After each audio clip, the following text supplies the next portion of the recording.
कभी नहीं हुआ वो योगी सरकार में हो रहा है। जो पिछली सरकार के राज में कई ऐतिहासिक धरोहर दफन हो गई थी, वो योगी सरकार में खुलकर सामने आ रही हैं। और प्रतिदिन हो रही खुदाई में नए नए राज खुल रहे हैं।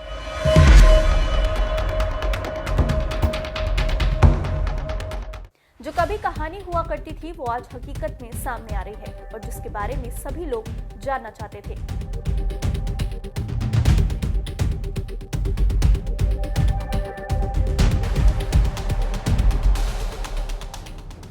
वो अब हूबहू सामने जाकर जान सकते हैं।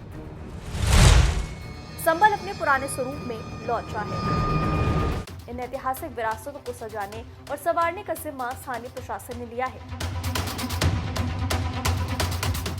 एएसआई के संरक्षण में खंडहर हो चुके फिरोजपुर का किला, तोता मैना की कब्र, पृथ्वीराज चौहान की खंडहर हो चुकी बावड़ी को संरक्षित करने की दिशा में काम शुरू हो चुका है।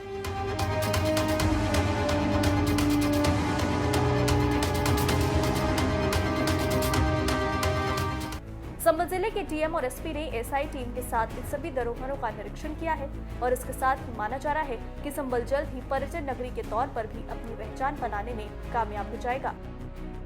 अधिकारियों की टीम ने फिरोजपुर किला, शेमनाथ तीर्थ, तोता मैना की कब्र एवं राजपूत कालीन बावड़ी का सर्वे एवं भ्रमण किया। इसके बाद अधिकारियों ने इन्हें सुरक्षित और संरक्षित करने का निर्देश दिया है।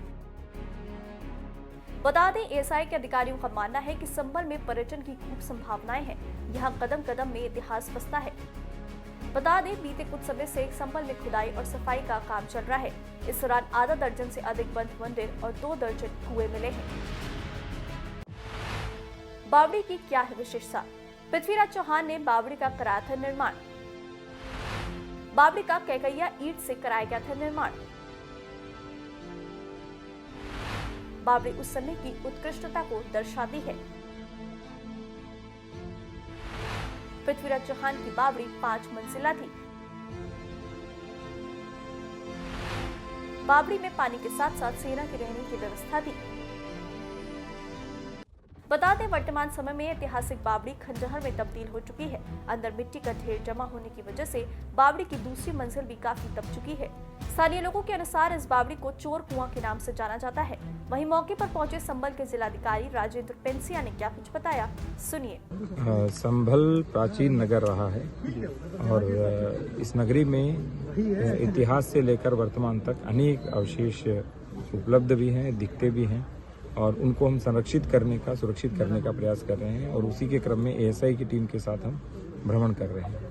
सर, एएसआई प्रोटेक्ट होने के बावजूद भी आज ये पूरे खंडर में तब्दील है, इनका दशा बहुत ही खराब है। एएसआई प्रोटेक्टेड जो फिरोजपुर का किला है वो है और एएसआई ने वहाँ पे प्रयास भी किया है, वहाँ पे 4 दीवारी की है, उसे सुरक्षित किया है, किंतु उसके बाद भी आसपास के जो लोग हैं उनका रेगुलर वहाँ आना जाना रहता है, टू एंड फ्रो रहता है। इस कारण से वहाँ समस्या है थोड़ी, तो वहाँ वो एएसआई को हमने अवगत करवाया है, तो एएसआई उसकी ओर ध्यान देगा।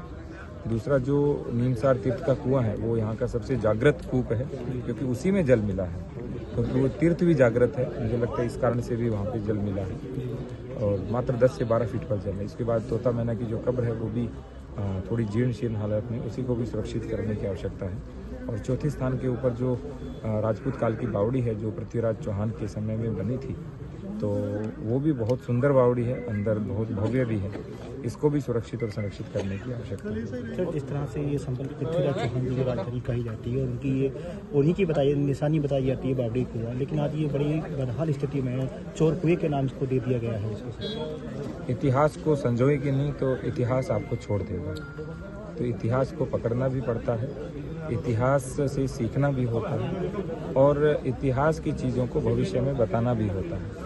जब ये सब चीज़ें होंगी तो आप देखिए पूरे देश के अंदर जो स्थान हमारे हैं, मैं तो राजस्थान का रहने वाला हूँ, और राजपूत काल का जो इतिहास है बहुत ही समृद्ध इतिहास है और सारा संसार घूमने आता है।